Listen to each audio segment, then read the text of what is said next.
Hello and welcome to this Deakin University Alumni webinar with Professor Yin Paradies. Sam Johnson here from the Deakin Alumni Relations team. It's great to have you with us.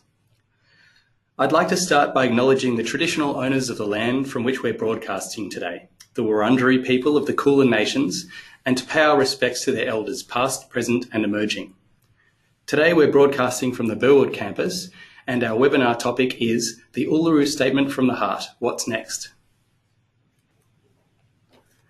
To listen to past webinar and seminar recordings, visit the webinar and resources page on the Deakin Alumni website, which is listed there now. For those who've just joined the session, welcome to the Deakin Alumni webinar with Professor Yin Paradies. The webinar is titled The Uluru Statement from the Heart, What's Next? Now it's my pleasure to introduce our presenter today, Professor Yin Paradies. And I'm going to turn the camera on now. Professor Yin Paradies is Indigenous Knowledges and Culture Coordinator and Chair in Race Relations at Deakin University. He conducts research on health, social and economic effects of racism, as well as anti-racism theory, policy and practice across diverse settings, including the internet, workplaces, schools, universities, housing, the arts and health. Thank you so much for joining us today, Professor Paradies. Thank you for inviting me. So I'll start off by really covering the history of the Uluru Statement from the Heart as a way to talk about the journey that brought us there in the first place. And then, of course, we'll talk a bit about the future of the statement and what might happen with it. So it's hard to know where to start the history of moves by Aboriginal and Torres Strait Islander people for recognition in Australia. It's a very long history. But for this particular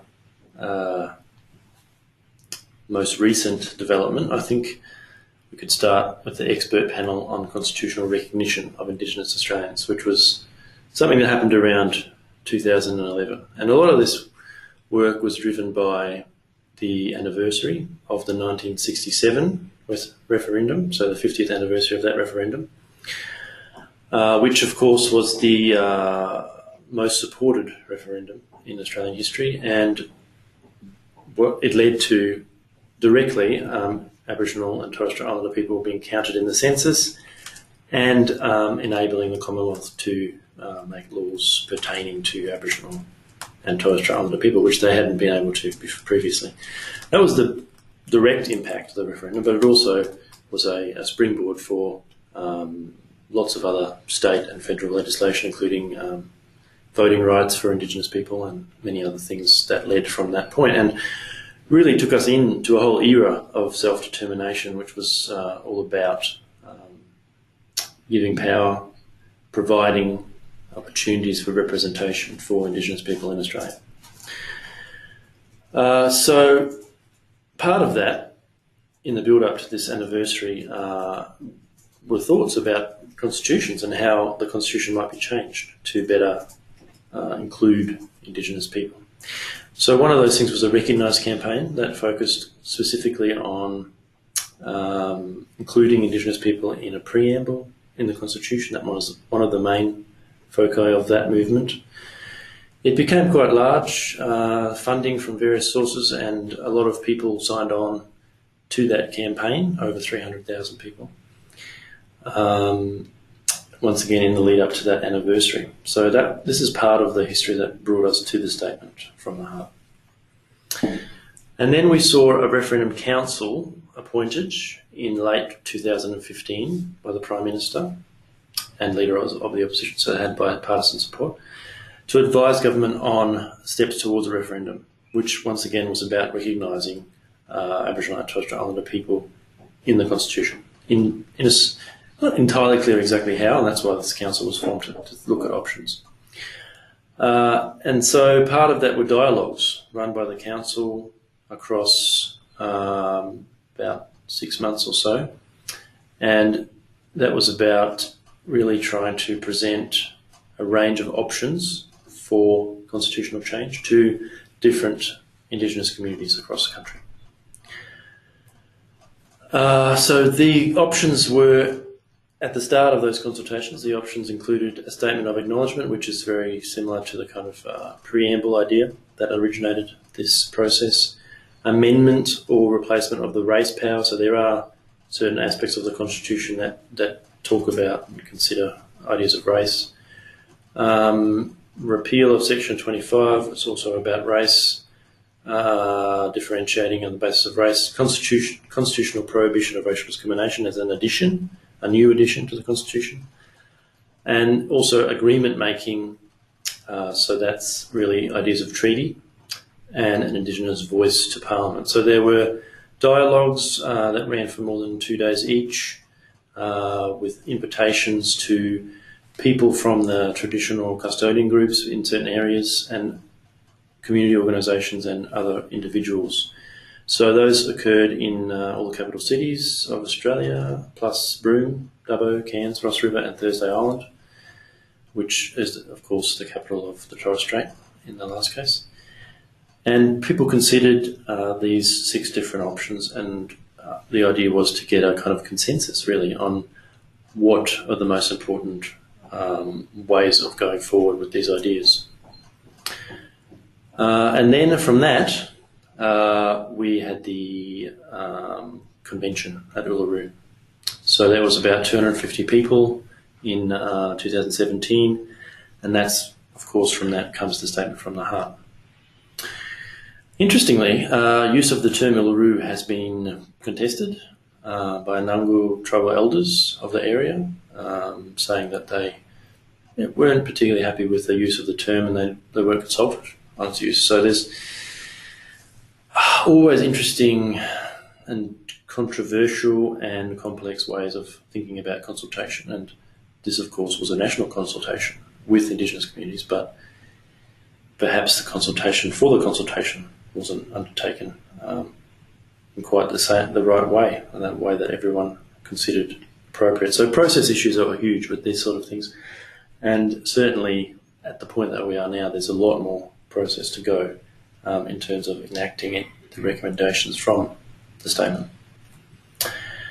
So the statement is quite short if you want to look at it, or if you haven't already. It's a page or so, and these are the kind of key facts that are asserted in the statement before we get to the calls for action. So the statement talks about Indigenous disadvantage and powerlessness as things that are structural in nature, moving us away from ideas of victim blaming and I guess pushing too much responsibility onto Aboriginal and Torres Strait Islander communities. The statement makes the claim that Indigenous people retain unceded sovereignty of Australia, and this coexists with the sovereignty of the Crown. That in itself is very big in terms of how that works legally and socially, these contested claims to sovereignty, and we'll talk a little bit more about some of the different ways people have attempted to reconcile these ideas. The statement says, when we have power over our destiny, our children will flourish. They will walk in 2 worlds and their culture will be a gift to this country. This comes from some of the other points in the statement about Indigenous disadvantage and the extent of it at present, including imprisonment rates for Indigenous youth, which are extremely high. And yeah, it's an idea of what the benefits are of implementing some of the calls for action in the statement in terms of the future of Aboriginal children and youth. So the calls for action in the statement, out of those 6 options that were presented, there was definitely a focus on a couple of those, plus another one that wasn't even presented at all. So establishment of a First Nations voice enshrined in the Constitution, that was definitely one of the key options in consultations around the country, and that was taken up strongly in the statement. Makarrata Commission to supervise process of agreement making between governments and First Nations, another option that was taken up from those presented.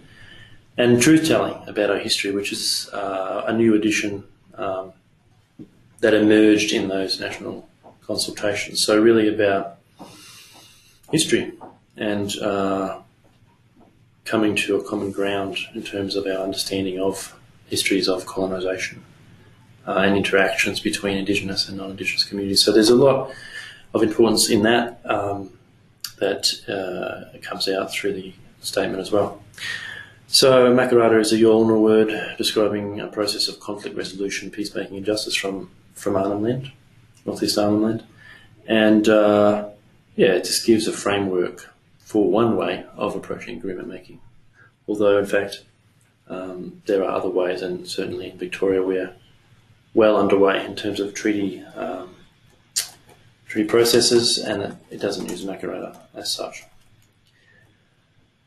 So some of the, I guess, caveats to the statement, or some of the rationales behind why it was undertaken in a certain way.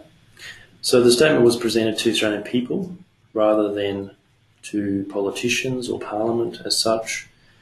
Previously there have been, like the Bark petition, for example, presented to Prime Ministers, Bob Hawke, I believe. There have certainly been a different way of approaching that, but in this case there was the underlying assumption or the view that it's better to garner support of the whole Australian population. So it's really about everyone in Australia, not about recognition specifically by politicians. So the general sense of the representative body was to offer non-binding advice to Parliament on issues relating to Indigenous peoples, and there's been some legal debate in a few articles about how that would work, what non-binding means, how it would avoid kind of tokenistic dismissals of things without in any way kind of compelling or I guess interfering too strongly in a legal sense with parliamentary processes. The truth-telling idea, so we've had, of course, internationally we've had truth and reconciliation commissions, originally in South Africa, also some work in Canada and some other related work in New Zealand. The consensus from the statement was that truth-telling should not be through some sort of national commission as such, but would be localised, working with local communities, so councils, historical societies, reconciliation committees, to avoid a kind of one-size-fits-all national approach, which has been a critique of some of the previous international work. There was talk about a national sort of framework to auspice and probably fund some of this work, but that the work itself would be very much localised. Which is a very quite a specific approach that's different in some ways from what we've seen before. So the reception of the statement was, of course, varied and diverse. We know that there were some polls taken of general Australian population views of the statement, and generally the majority support was found in terms of voting yes to the voice proposal, in particular, the representation proposal. So there was differences in those a little, but generally, and it's not a strong majority, but certainly a majority of Australians.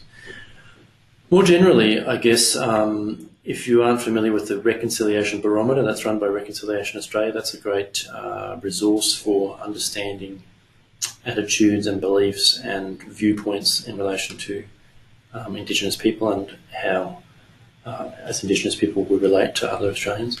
And the most recent one shows 95% of Australians agree it is important for Indigenous people to have a say in matters that affect them. So beyond the specifics of the voice proposal, there certainly is very strong support for the idea behind it, the intention of making sure Indigenous people have power to influence decisions that affect outcomes for us. In terms of other support, there's obviously key figures in society from the left. Kevin Rudd, Gillian Burnside were supported, but also from the right. People like Alan Jones and Jeff Kennett also said that they support. In a sense, yeah, of course, it makes sense for Indigenous people to have a say in matters that affect them. So it's not something that's particularly partisan as an intention, as a general approach, although the specifics, of course, are yet to be determined. Lots of organisations, from corporates to medical associations, unions, and a lot of individuals have signed on to support the statement and Voice in particular. But of course, as we know, the voice proposal was rejected by Turnbull as inconsistent with Australian citizens having equal civic rights. And in a sense, they framed it as something that would create a third chamber of parliament. It never was intended to be that strongly implemented, but it's very interesting to deploy, I guess, a sense of injustice. Special treatment discourses was what they were tapping into there. Special treatment for a segment of the population, and also a dangerous kind of devolution of power from the Australian population, who, of course, vote in a representative democracy, to something that would be sort of a powerful third chamber that would undermine that representative democracy. That's how it was framed. Of course, other political parties had a different response. The Greens were and still are in full support of the statement. The Labor Party adopted. There was a bit of toing and froing, but the Labor Party did adopt the statement in their most recent convention. And Bill Shorten has committed to a referendum on the voice, should he win in the May election. And after this was also something that he went back and forth on a little bit, but the latest is that it would take precedence over Republic debates, which are also re-emerged recently. So there was submissions to a joint select parliamentary committee, which I'll talk a little bit about in the next slide, and a diversity of models, 18 different models at least, of how the voice could work. I don't know much about the details of those, but there's people thinking about it, and there is debate about whether chicken and egg sort of debates, how do we start? Do we have to come up with a very well-detailed model that's a lot of agreement on first, or do we have a referendum that's broader and somehow similar, I guess, to the here in Victoria, the legislation that we've had recently that allows us to undertake treaty processes. There was some legislation passed, and it was quite broad. It just said government will pursue treaty, more or less. And so there's different ways to tackle what comes first.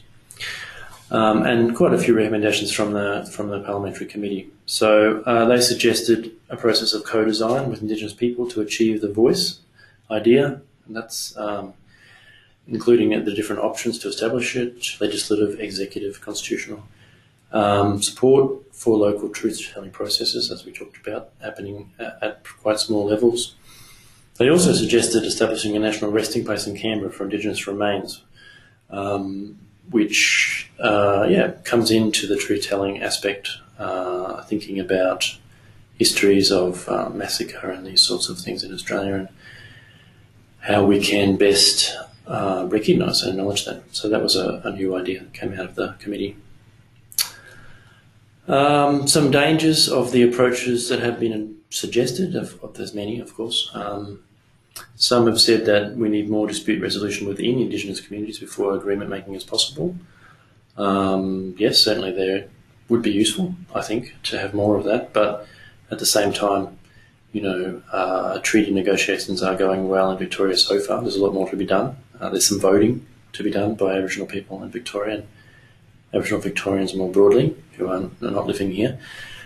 So there's lots of places where that work could still come unstuck or derail to a certain extent, but I would say it's a good idea to build in conflict resolution, resourcing and skills into some of these processes.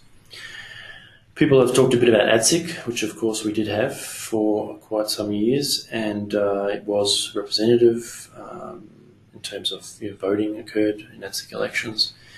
It wasn't constitutionally mandated, but I guess some people are saying, is this a return to ADSIC? What happened to ADSIC? There was talk of corruption and there was critiques of its work, and then it was abolished by Howard government. But what's to stop this happening again? How do we avoid both the problems with ADSIC and the way in which it was so quickly dismantled? And of course, there's lots of talk about how you game referendums, I guess. Which referendums are successful? How do you increase probability of of the populace voting in a majority for a proposal? How do we avoid the Republic debacle of last millennium where things went very wrong with that referendum? And many, of course, the majority of referendums do fail in Australia, so it's difficult to start from the very starting point. So what are the implications for reconciliation of the statement itself? I think these include potential for greater autonomy and self-determination and political power for Aboriginal and Torres Strait Islander communities through a voice, through agreements, and potential for greater awareness and recognition of history, of course, through the truth-telling processes, and coming to grips with that and changing hearts and minds, really, in terms of how other Australians think about truth in history and truth for Aboriginal and Torres Strait Islander communities. Reconciliation, according to some, encompasses a range of things. Remembrance, so looking at truth, recording, rehistorising, all about truth as well. Ideas of recompense, reparation and restitution.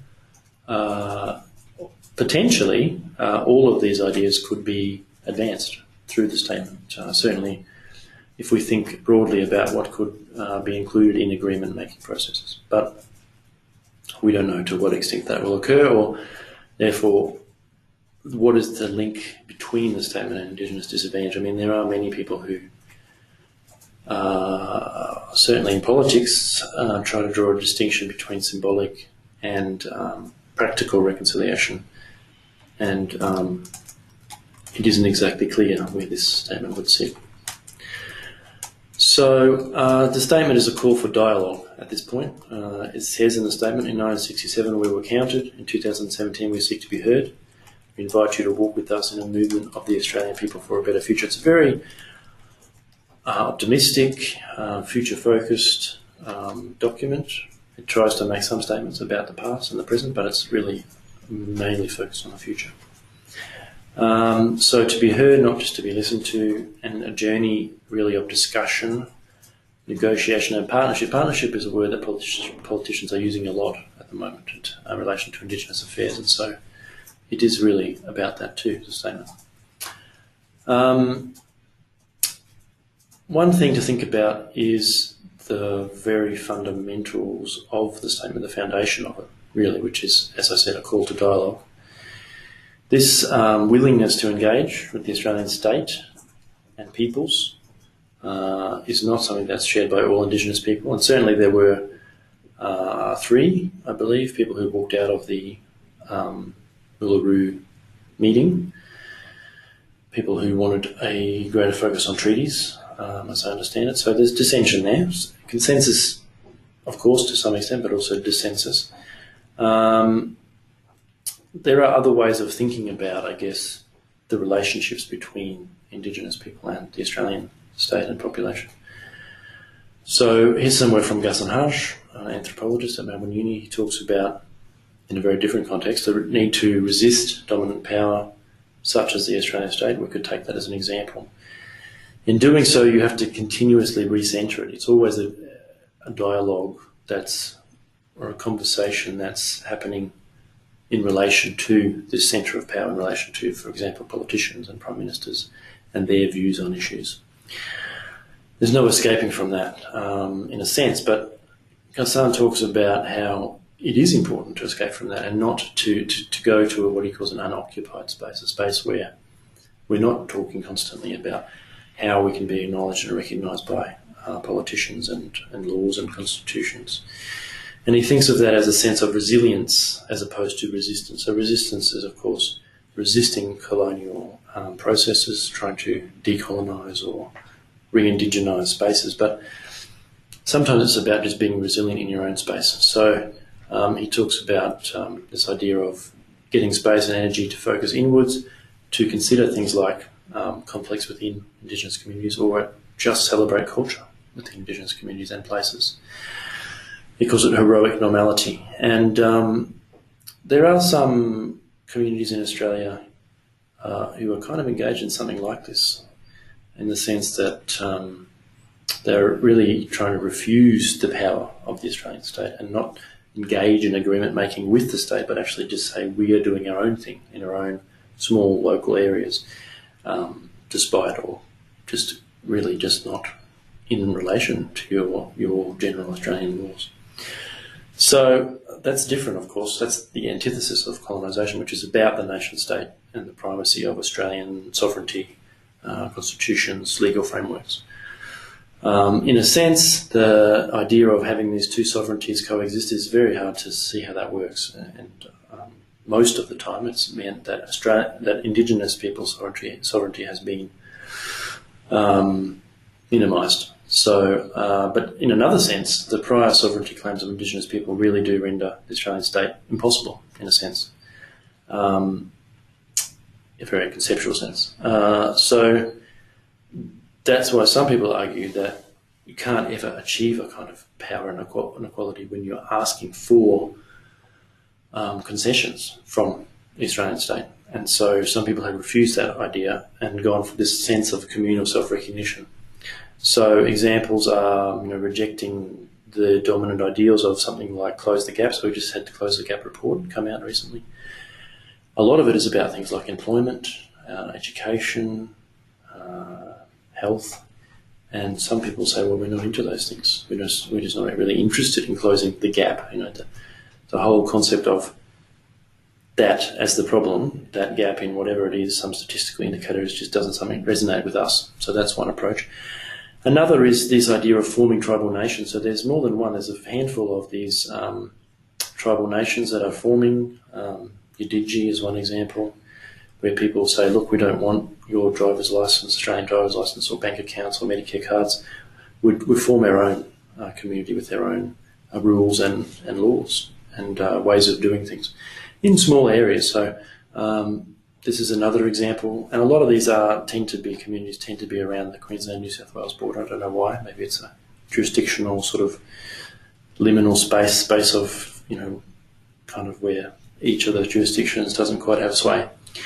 And another place, the Republic of Moriwari, similar idea. We want to create our own community and do things our own way. We don't want to do that in reference to general laws, Queensland laws or whatever. We don't want to get permission from anyone. We just want to do it. And in this case, there's a flag and this paper by Abundanza, which is about this community that's developing. So it's a very different approach to, of course, the calls for action in the Uluru Statement. But also it does have potential for coming to agreement making from a different place, saying, agreement between two sovereign nations, for example. Once you've declared a sovereignty of sort, you can still make agreements with another sovereign nation. So it doesn't, it's not antithetical to the agreement making ideas, just very much from a different place. So in conclusion, statements focus on voice, treaty and truth really are a watershed moment in Indigenous politics, and many people, including me, we think that it's got ramifications that are important for the coming decades of how we will work through these big ideas. It's a process and dialogue focused document. There's not a lot of detail about what to do, but more how to approach action and change. And it is oriented to the Australian state, of course, and the question really is, what's it going to look like? How is it going to pan out? What will we find governments willing to engage in terms of an agreement? I mean, the Premier here in Victoria, Daniel Andrews, has committed to meeting demands of treaty processes here without knowing what they are. So that's a big call, but a lot of other politicians will be less open, I think, to some of the ideas that might come out of agreement-making processes. To what extent do we need popular support for things like referendum? Of course, it's vital, but also other proposals, things like truth-telling, things like the voice. To what extent is it a legal, political versus popular support approach? There's obviously elements of all of those, but once again, the devil is in the detail in terms of how we'll see that unfolding. And it will be, I think, a longer process. It won't be very quick. It will take at least 5 to 10 years before we see strong outcomes from the Uluru Statement. That's it from me. Thank you. Great. Thanks so much for such an insightful presentation, Professor Paradies. We'll start the discussion session in a moment. I'm sure that's given us all a lot to think about.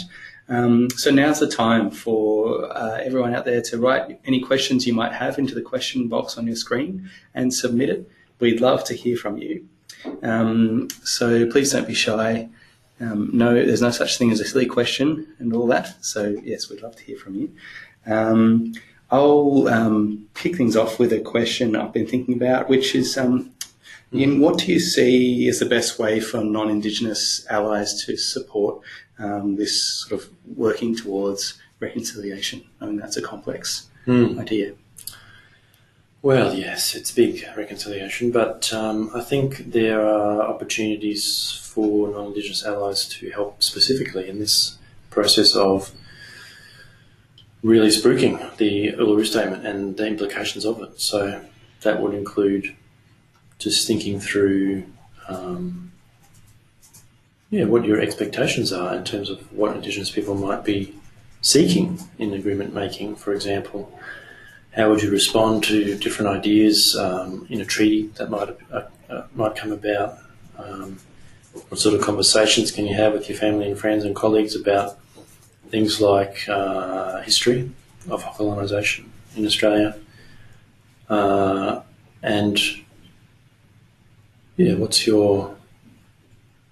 do you think about ideas of representation generally, and how we could have a stronger voice for Indigenous communities? How have communities been disenfranchised in the past? And familiarise yourself with some ideas, some of those 18 models that were proposed. Have a think about it and be ready to talk about it, because we do have a referendum coming. We will have opportunities to kickstart and support local conversations, really, and those conversations will be around things like histories, what agreements might happen and how, and also voice, because everyone will end up voting on at least a voice if we do manage to get to a referendum. So be informed, be ready to jump in and talk and support some local activities when they come about. Yeah. Thanks. And we've had a question through from Giulia, which sort of ties into what you were just saying. She asks, what are the next steps? It's just disappeared. And sort of what will happen now? I suppose maybe if we move on, maybe if we can assume that maybe the referendum would get through on the voice. Yeah, well, I think the next steps are to garner some more political support, or at least to get some action on that political support. So obviously, dependent on the outcomes of the federal election, we may have a Labor government which then has committed to some of this work. So what will it look like? How will they structure the process? There's going to be a lot of process involved, and I think the next steps will be to form a national framework for the truth-telling work, another framework to look at agreements and to learn from what's been happening in Victoria about a good process for making that happen. And also, of course, consider different models for the voice. So, it's a lot of dialogue, as the statement is called for, a lot of conversation, and keeping that constructive and keeping that flowing, I think, towards a kind of a consensus enough in various parts of that work is really what it's about. So I think there'll be a lot of opportunities to think through the pros and cons of different approaches, and some of the work will be very much focused on within Indigenous communities, but a lot of it will be conversations between Aboriginal and Torres Strait Islander people and everyone else in Australia. Great, thanks. There's a question from Peter. He says, "Hi Yin, thanks for the presentation. Do you believe that the rest of the country, Indigenous and non-Indigenous, are looking at the Vic Treaty model and how that evolves?"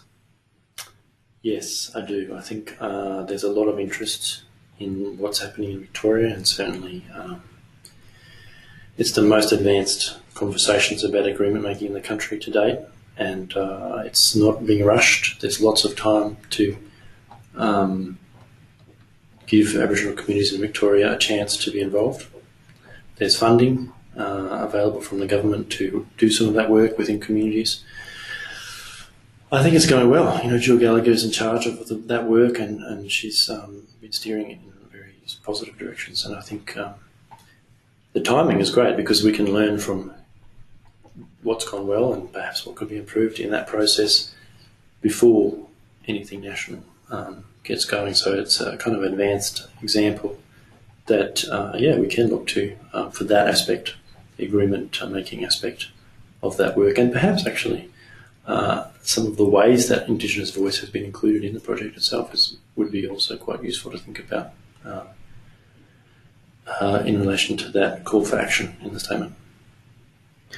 Great. And there's a question here from Lauren, and Lauren asks, how will truth-telling impact our national narrative and how it is constructed? Well, we might have less statues of Captain Cook in the future. Who knows? And generally speaking, a different sense of, a more complex sense of history, I think, and national resting place, for example. Maybe we'll be better able to acknowledge wars and conflicts in the past, terrible sort of human rights abuses, and also positives, as well. So I would like to see a very multifaceted view of history. What is the history of Aboriginal and Torres Strait Islander activism in Australia, for example? Who can name, Aboriginal heroes and political leaders of the past? Not in Parliament, but communities. How have they influenced the story? And also non-Indigenous allies. Where is the history of these people who have been so instrumental in advocating for Indigenous rights?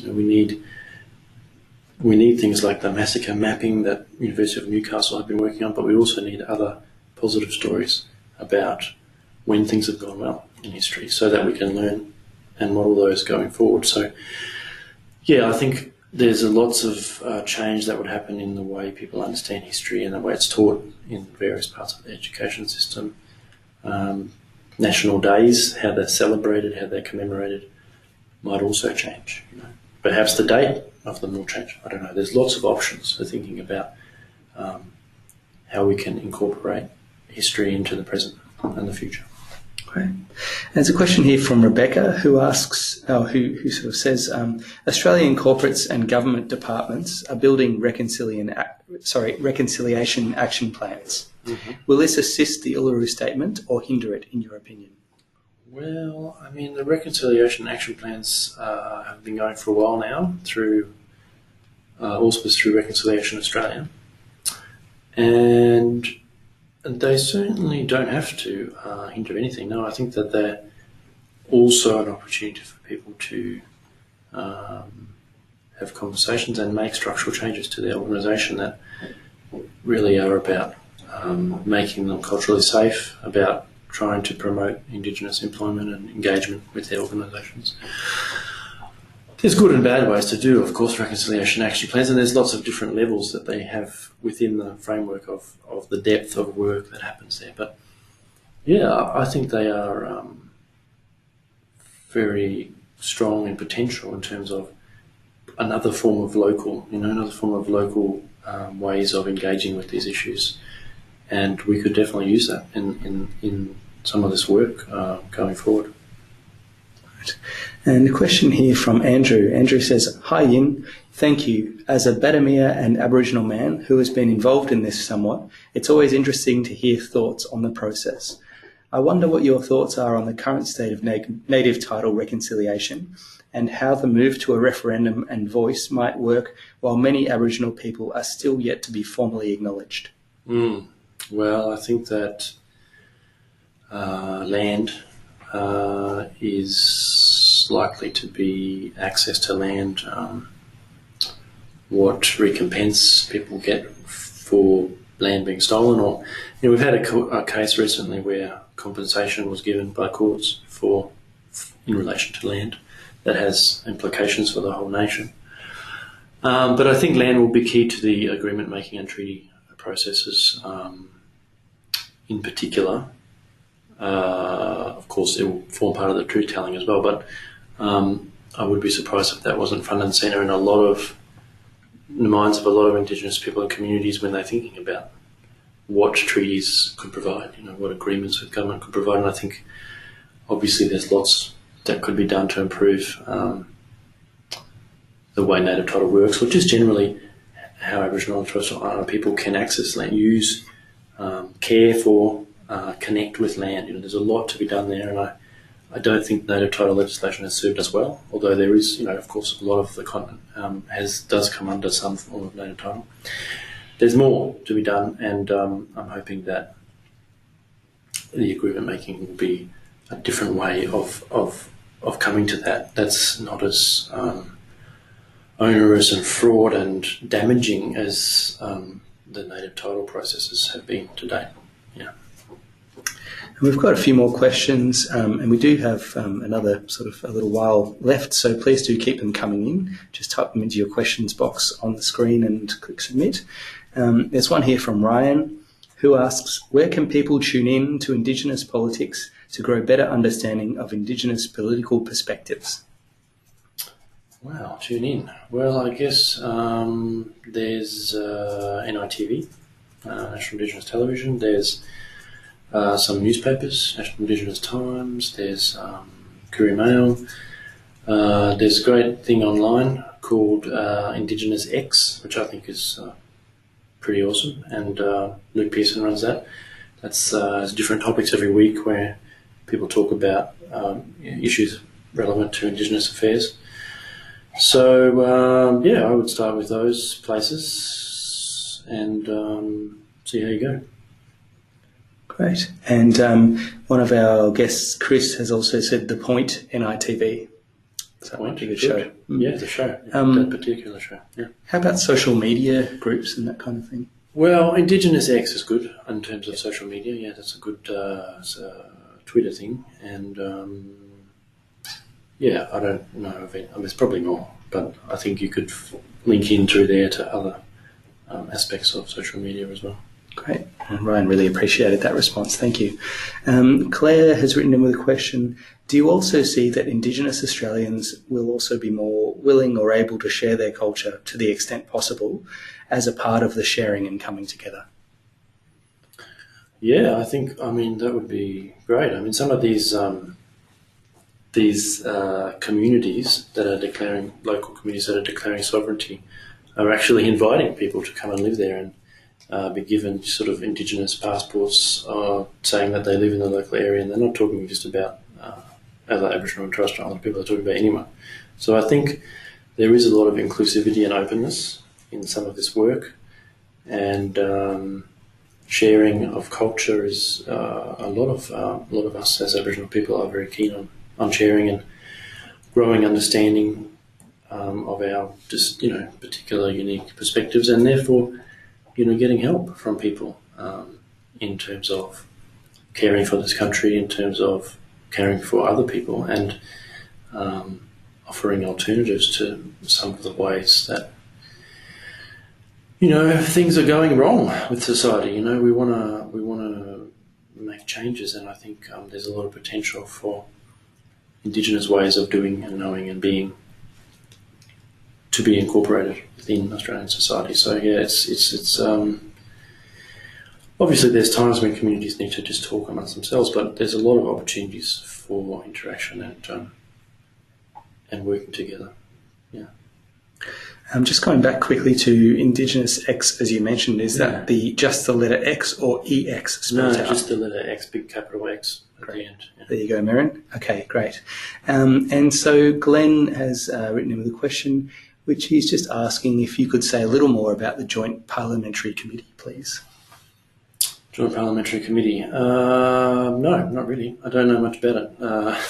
It happened, and there's a long report about it, and like I said, I haven't even really looked at the different models. It would be really interesting to have a look at the different models that they proposed. I would suggest hitting the report, which came out a few months ago, and getting a sense. There were two people mainly in charge. I can't remember who they are either, but it was kind of bipartisan approach. And just hit the report, have a look, make your own judgments about what you think, and get a sense of the many submissions that went into that, and who's really joined that conversation already through those submissions. That would be my suggestion. Yeah. Great. If there's any more questions, we might have time for sort of one or two more. So feel free to just write them into your questions box. I've got another one quickly. You mentioned the Republic of Murruwarri.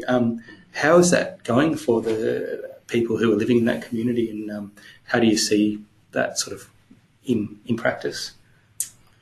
Good question. I don't know a lot about it. I would like to go and have a visit one day of some of these places, but I haven't been.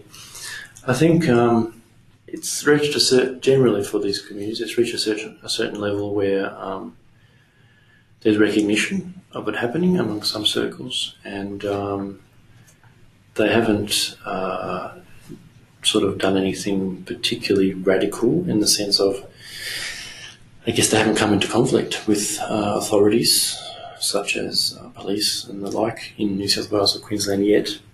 That will be a turning point when that happens, I think. Certainly there are older examples of this work. Some would say that this refusal trend originates, although it's not necessarily an inspiration for Australian versions, but in Canada they've been doing this for a little while. There's some communities over there that have declared sort of independence, and they do stuff like travel internationally on conferences without a Canadian passport. They have their own passport, which they printed, and of course it's not recognised by any of the other countries of the world, and it adds a couple of days to their journey while they're detained, and they have to really seek, well, the authorities in those countries seek clarification from Canadian government. And so the Canadian government has generally been pretty supportive of those people, and so who travel on these new passports, community-based passports. So there is, I guess, different orientations of existing governments to this new sovereignty ideas, and some of them are supportive and facilitative, and others maybe not so much. I think there'll be a mix of responses in Australia, and yeah, I don't think anyone's done any of the preparatory work to figure out what will happen. I think it's just as it emerges what the responses are going to be. It'd be really interesting to see as they develop more of their own systems and perhaps become more economically independent, perhaps more independent in sort of law, sense of law, how that goes. I think it'll be, yeah, some moments of controversy and some moments of hope as you know, their support from other parts of the community. Yeah. And we had another question from Julia, talking, I think, more broadly about the general discussion we've been having. Will this have impacts, ramifications on and for other Indigenous peoples outside of Australia? The statement. Well, I think, I think a lot of, there's a lot of kind of learnings that happen between certain Indigenous groups from, you know, Western European colonised countries, so Australia, New Zealand, Canada, United States, those sort of countries, a lot of circulation of knowledge and ideas amongst those Indigenous people in those countries. This will add to that, I think, and of course some of those countries have treaties already, some of them have engaged in truth-telling processes, some of them have designated parliamentary seats for Maori, for example, in Aotearoa, New Zealand. So we learn from them, of course, as well, but I think they'll be watching what's happening here in Australia and thinking about how it can influence their own related processes. And hopefully, you know, more broadly than that, we can also have impacts on other Indigenous populations. There's hundreds of millions of Indigenous people around the world, and many of them are not even recognised, you know, by their own localised forms of government. So, yes, I hope so. Great. Just a couple more questions, so we can give you a voice of rest. You're doing really well. Thank you for all your answers, and thanks for all the questions coming through. So Emma asks, hi Yin, do you have any advice on how to convince people and organisations with more conservative perspectives to adopt a reconciliation action plan? Okay, conservative perspectives. Well, I guess it's always about you have to highlight the importance of it somehow, I guess, and link in with people's own sense of why would they be interested in Aboriginal and Torres Strait Islander concerns? And I think obviously there's reasons of human rights, there's reasons of fairness and justice, but also I think tapping into people's sense of what is Australian, and Indigenous people, obviously we've been here for much longer than anything else in Australia, and I think that sense of national identity, how can we learn from what's gone before, what does it mean for us, our history of our families and our peoples, and really emphasising the benefits. I think, as I said, I was alluding to before, there are benefits of engaging in organisations with different perspectives, and I think that's also true.